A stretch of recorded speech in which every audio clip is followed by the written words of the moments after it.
Hello everyone, welcome back to our YouTube channel. Last పార్ట్లో దుర్యోధనుడు శకునితో ఆ ద్రౌపది వస్త్రాలను సభాసతుల మధ్యలో వలిచివేయాలి అని చెప్తాడు. ఆ తర్వాత ఏం జరిగిందో ఇప్పుడు తెలుసుకుందాం.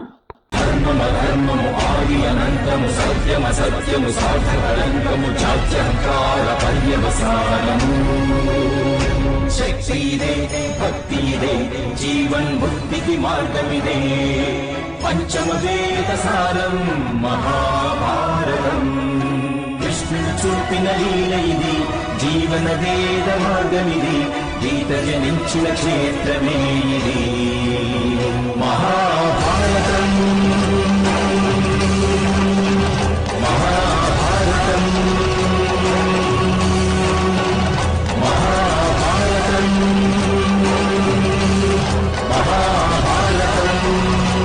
దుర్యోధనుడి మాటలు విన్న శకుని సామ్రాజ్ఞి ద్రౌపదిని వస్త్రహీనను చేస్తావా అని అడుగుతాడు. వెంటనే దుర్యోధనుడు దాసి ద్రౌపదిని వస్త్రహీనను చేస్తాను, అప్పుడే నా అవమానాగ్ని చల్లారుతుంది మామయ్య అని అంటాడు. అప్పుడు శకుని కూడా బావుంది మేనల్లుడా అని నవ్వుతూ, అదుగో అటు చూడు, మహాగురు ద్రోణాచార్యుల వారు వస్తున్నారు. వారి ప్రియ శిష్యుల విశిష్టత గౌరవం చూడడానికి ఈరోజు ఈ సభలో గౌరవానికి ఉన్న మరో రూపం చూస్తారు. అలాంటిది ఈ లోకంలో ఎవ్వరూ ఎప్పుడూ చూసి ఉండరు అని అంటాడు.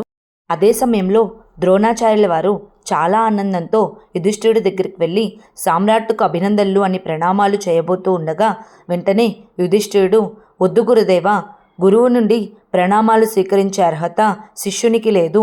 నదీ ప్రవాహం తన జన్మస్థానాన్ని మరచిపోకూడదు కదా అని అంటాడు. యుధిష్ఠిరుడి మాటలు విన్న ద్రోణాచార్యుల వారు, ఇంత సాఫల్యం పొందినప్పటికీ నీ మనసులో ఎటువంటి అహంకారం జనించలేదు. ఈ విషయంలో నేను చాలా ప్రసన్నుడైనాను. కానీ ఒక్క విషయం గుర్తుపెట్టుకో, సఫలుడైన వ్యక్తి సుగుణాల వల్ల లోకుల ఈర్ష్య తగ్గిపోతుందనుకోవద్దు. జరాసంధుని పట్ల లోకుల ఈర్ష్య తక్కువే, కానీ నీ పట్ల లోకుల ఈర్ష్య చాలా అధికంగా ఉంటుంది అని అంటాడు. అప్పుడు యుధిష్ఠిరుడు, ఈరోజు ఈ జూదసభ ఏర్పాటు ఈ కారణంగానే జరిగింది గురుదేవా, నాకు బాగా తెలుసు అని అంటాడు. అప్పుడు ద్రోణాచార్యుల వారు, నీవు అధర్మం చేయలేవు, ఆ విషయం నాకు తెలుసు. కానీ నాకొక వాగ్దానం చేయి పుత్రా, ఒకవేళ అధర్మం జరగడం నీవు చూస్తే దానిని క్షమించరాదు అని అంటాడు. యుధిష్ఠిరుడు కూడా దానికి అంగీకరిస్తాడు. ఆ తరువాత దుర్యోధనుడు కర్ణుడి దగ్గరికి వెళ్ళి, మిత్రమా కర్ణ, నీవు ఎల్లప్పుడూ సిద్ధంగా ఉండాలి. భీముడి మీద ఆ నకులుడి మీద నాకు నమ్మకం లేదు. ఒకవేళ వారు జూదంలో ఓడిపోతే శస్త్రాలను ఎత్తే అవకాశం ఉంది అని అంటాడు. వెంటనే కర్ణుడు, మీ రక్షణార్థం నేను ఎప్పుడూ సిద్ధంగానే ఉంటాను మిత్రమా. కానీ హస్తినాపుర సేనాధిపతి మహామహితాత్ముల భీష్ముల వారు ఒకవేళ మన పక్షాన ఎవరైనా శస్త్రాలను ఎత్తాలంటే వారి ఆదేశం అవసరమవుతుంది అని అంటాడు. అప్పుడు దుర్యోధనుడు, పితామహులు హస్తినాపుర సింహాసనానికి సేవకులు. నిజానికి పాండవులు ఎవరైనా శస్త్రాలను ఎత్తితే పితామహులు వారికి విరుద్ధంగా నించోవలసి ఉంటుంది అని అంటాడు. అదే సమయంలో భీష్ముడు అక్కడికి వస్తాడు. అక్కడున్న వారందరూ భీష్ముడికి ప్రణామాలు చేస్తారు. అప్పుడు భీష్ముడు, దుర్యోధన, నేను చెప్పేది శ్రద్ధగా విను. నీవు ఈ అవకాశాన్ని దుర్వినియోగం చేసే ప్రయత్నం చేయకు. నీకు తెలుసు, నేను హస్తినాపుర సింహాసనానికి సేవకుడను. ఇక ఇప్పుడు హస్తినాపురి ఏకఛత్రాధిపతి అయిన యుధిష్ఠిరుడికి సామంతరాజ్యమైంది అంటే దానికి అర్థం ఏకఛత్రాధిపతి అయిన యుధిష్ఠిరుడికి నేను బద్ధుడను. ఎవరైనా సామ్రాట్తో తప్పుగా ప్రవర్తించినా, మోసం కానీ అన్యాయం కానీ చేయాలని చూసినా నేను వారిపై శస్త్రాన్ని ఎత్తవలసి ఉంటుంది. నీకు అర్థమైందనుకుంటాను అని అంటాడు. వెంటనే దుర్యోధనుడు, అర్థమైంది, అలాగే పితామహ. కానీ నేను ఈ జూదసభను ఏర్పాటు చేసింది పాత వైరాన్ని మర్చిపోవడానికే కదా.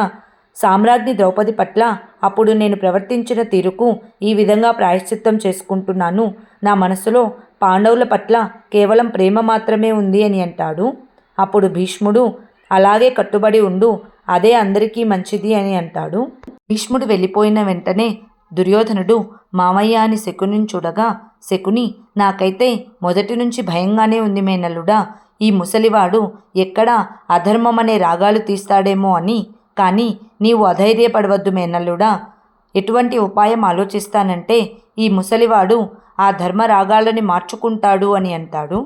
ఆ తరువాత జూదం ఆడడానికి అన్నీ సిద్ధం చేస్తాడు. యుధిష్ఠిరుడు తన ఆసనంలో కూర్చొని ఉంటాడు. అప్పుడే దుర్యోధనుడు అక్కడికి వచ్చి యుధిష్ఠిరుడికి ప్రణామాలు చేసి, సామ్రాట్, మీరు ఆజ్ఞ ఇస్తే మామయ్య ఏదో చెప్పాలనుకుంటున్నారు అని అంటాడు. యుధిష్ఠిరుడు తప్పకుండా అని అంటాడు. వెంటనే శకుని, సామ్రాట్, ప్రపంచంలో ఈ జూద క్రీడకు చాలా చెడ్డ పేరు ఉంది. నిజానికి నియమాలు స్పష్టంగా లేని ఏ క్రీడ అయినా సరే చాలా చెడ్డదే అవుతుంది. అందుకే మనం ముందుగా నియమాలను స్పష్టంగా తెలుసుకోవడం అవసరం అని అంటాడు. అప్పుడు యుధిష్ఠిరుడు, చెప్పండి మామయ్య, నియమాలు ఏమిటి అని అడుగుతాడు. అప్పుడు శకుని, నేనా? లేదు సామ్రాట్, నియమాలు విధించే వారికి ధర్మం గురించి జ్ఞానం అవసరం, న్యాయబుద్ధి అవసరం, అనుభవం కూడా అవసరమే. అయితే ధర్మం, న్యాయబుద్ధి, అనుభవం ఈ మూడిటిలో గొప్పవారు కేవలం మహామహితాత్ములు భీష్ములే. మహామహితాత్మ, నేను మీకు విన్నవించుకుంటున్నాను. ఈ ఆటలో నియమాలేమిటో మీరే స్పష్టంగా వివరించండి. ఎందుకంటే ఆట ప్రారంభించిన తర్వాత మీకు ఏదైనా చెప్పడానికి అవకాశం రాకపోవచ్చు అని అంటాడు. వెంటనే యుధిష్ఠిరుడు కూడా, అలాగే పితామహులు, నియమాలను వివరించడం అందరికీ ఆమోదకరమే అని అంటాడు. అప్పుడు భీష్ముల వారు లేచి, సామ్రాట్, క్షమించాలి. జూద క్రీడలో మనిషి యొక్క శ్రమకు, సామర్థ్యానికి ఎటువంటి ప్రాముఖ్యం ఉండదు. అది అదృష్టానికి అధీనమై ఉంటుంది. ఈ కారణంగానే నేను ఎప్పుడూ జూద క్రీడను వ్యతిరేకిస్తూ వచ్చాను అని అంటాడు.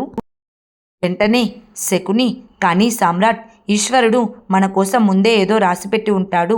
మనము దానినే అదృష్టం అని అనుకోవాలి అంటాడు. అప్పుడు భీష్ముడు, కానీ గాంధార రాజా, అదృష్టం అధర్మం కాదు. అదృష్టాన్ని నమ్ముకోవడం అధర్మం. సామ్రాట్, ఈ అధర్మానికి నియమాలు ఎలా రూపొందించాలి అని అడుగుతాడు. అప్పుడు యుధిష్ఠిరుడు, పితామహ, మీరు రూపొందించే నియమాలు ఆ అధర్మానికి అంకుశం కావాలి అని అంటాడు. యుధిష్ఠిరుడి మాటలు విన్న భీష్ముడు, అయితే వినండి సామ్రాట్, ప్రప్రథమంగా ఈ లోకంలో అధర్మం వల్ల అత్యధిక దుఃఖం స్త్రీలకే కలుగుతుంది. అత్యధిక అన్యాయం కూడా స్త్రీలకే జరుగుతుంది.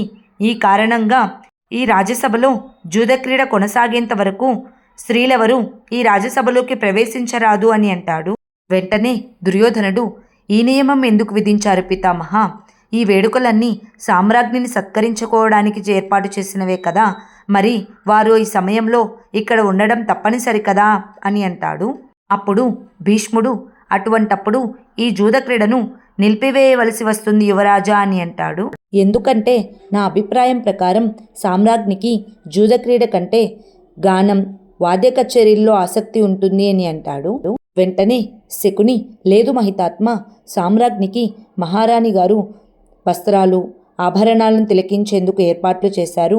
అయినా మేనల్లుడా, రాజవంశ స్త్రీలు వారి భర్తతో కానీ వారి ఇష్టసకులతో తప్ప ఇతరులెవరితో జూద క్రీడలు ఆడరు. అయితే జూదక్రీడ సమయంలో సామ్రాట్కు అల్పాహారం అందించేందుకు దాసీజనుల ప్రవేశం అవసరం ఉంటుందని విన్నవించుకుంటున్నాను మహితాత్మ అని అంటాడు. వెంటనే భీష్ముడు, నాకు అభ్యంతరం లేదు. దాసీజనుల అవసరం ఉన్నప్పుడు వారి ప్రవేశానికి నేను అనుమతిస్తున్నాను. రెండవ నియమం ఏమిటంటే సామ్రాట్, ఇద్దరు ప్రత్యర్థులు ప్రతి పర్యాయం ఒకే మూల్యం గల వస్తువును పణంగా పెట్టవలసి ఉంటుంది. ఆభరణాలను పందెంగా కాస్తే అదే మూల్యం గల ఆభరణాలను పందెం కాయవలసి ఉంటుంది. ఇక మూడవ నియమం ఏమిటంటే, ఇద్దరు ప్రత్యర్థులు ఈ జూద క్రీడలో ఏ వస్తువుని పందెంగా పెట్టుకుంటారో ఆ వస్తువుపై వారికి సర్వాధికారాలు ఉండాలి అని అంటాడు. అప్పుడు దుర్యోధనుడు, కానీ సమ్రాట్టుకు సమస్త ఆర్యావర్తంపై అధికారం ఉంటుంది కదా పితామహ అని అంటాడు. అప్పుడు భీష్ముడు, కానీ నీకు మాత్రం ఒక్క గ్రామం పైన కూడా అధికారం లేదు అని అంటాడు. వెంటనే దుర్యోధనుడు, నేను హస్తినాపురానికి యువరాజును పితామహ. ఈ హస్తినాపుర సింహాసనంపై నాకు అధికారం ఉంటుంది అని అంటాడు.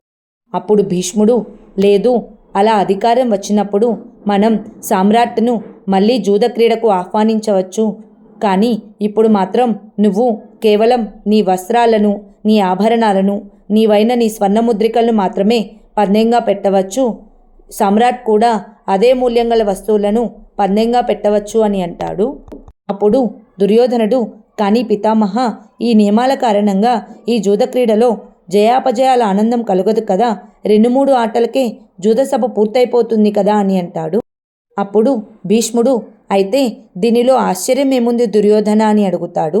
వెంటనే దుర్యోధనుడు, మేము ఈ విధంగా జూదమాడడం మీకు ఇష్టం లేదా అని అంటాడు. అప్పుడు భీష్ముడు, నాకిష్టం లేదు దుర్యోధన, అయితే వెంటనే ఆటను ఆపివేయండి, నేను సామ్రాట్ను హస్తినాపురం తరపున క్షమాపణ కోరుతున్నాను అని అంటాడు. వెంటనే దుర్యోధనుడు కోపంతో, ఇది అసంభవం, నేను ఈ ఏర్పాట్లను వ్యర్థం కానివ్వను పితామహ అని అంటాడు. దుర్యోధనుడి మాటలు విని భీముడు లేచి, నీ పథకమేమిటి సోదరా దుర్యోధన, ఈ నియమాలు మీకు సమస్యగా మారాయా అని అడుగుతాడు. వెంటనే శకుని, సామ్రాట్ను ప్రసన్నం చేసుకోవడానికే ఈ ఏర్పాట్లన్నీ యువరాజా భీమా. సామ్రాట్ యుద్ధమైనా ఏదైనా పోటీ అయినా జూదమైనా సమర్థుడైన వ్యక్తికి ఇవన్నీ ఆటలే. అయినా ఈ ఆటలన్నీ మనం ఎందుకు ఆడుకుంటాం? సంపద కోసమా, రాజ్యం కోసమా అని అడుగుతాడు. అప్పుడు యుధిష్ఠిరుడు, లేదు మామయ్య, విజయం ప్రాప్తించినప్పుడు జగత్తులో యశస్సు కీర్తి లభిస్తాయి అని చెప్తాడు. అప్పుడు శకుని, సామ్రాట్ నిజమే చెప్తున్నారు, సామ్రాట్ను మించిన బుద్ధిమంతుడు ఇతరులెవరూ లేరు. మనిషి గెలిచినప్పుడు వాని గర్వం పెరుగుతుంది, మనిషి ఓడినప్పుడు వాని గర్వం చెదిరిపోతుంది. మనిషికున్న నిజమైన సంపద వాని గర్వం మాత్రమే. నేనేమైనా తప్పుగా మాట్లాడానా సామ్రాట్ అని అడుగుతాడు. వెంటనే యుధిష్ఠిరుడు, నిజమే చెప్పారు మామయ్య, గర్వంతోనే సర్వం ఉంది అని అంటాడు. అప్పుడు శకుని, నేను మీకు విన్నవించుకుంటున్నాను సామ్రాట్, ఇద్దరు ప్రత్యర్థులు పణంగా పెట్టవలసింది గర్వించదగ్గ వాటిని మాత్రమే. వాటిపైన వారికి అధికారం కూడా ఉండాలి మహితాత్మ. అధికారంతో పాటు గర్వించదగ్గవైతే వాటిని పణంగా పెట్టవచ్చు సామ్రాట్. ఇద్దరు ప్రత్యర్థుల్లో ఎవరి వద్దనైతే అధికారం ఉన్నవి కానీ గర్వించదగ్గవి కానీ ఉండవో అప్పుడు మనం ఈ జూదక్రీడ ముగిసిందని భావించవచ్చు అని అంటాడు. అప్పుడు సహదేవుడు లేచి, అన్నయ్య, సోదరుడు దుర్యోధనుడి దగ్గర అధికారం ఉన్నవి కానీ గర్వించదగ్గవి కానీ ఏమున్నాయో మనకేమీ తెలియదు కదా అని అడుగుతాడు. అప్పుడు శకుని, అయితే సామ్రాట్ వద్ద అధికారం ఉన్నవి గర్వించదగ్గవి ఏమున్నాయో మాకు తెలుసు రాజకుమార సహదేవా. సామ్రాట్ వద్ద గర్వించడానికి ఈ సమస్త ఆర్యావర్తనం ఉంది. అయితే ప్రియ దుర్యోధనుడికి 2 చేతుల్లో పట్టేంత కూడా ఉన్నాయో లేవో నాకు అనుమానమే అని. అయితే ఈ నియమాలు మీకు అంగీకారమే కదా సామ్రాట్ అని అడుగుతాడు.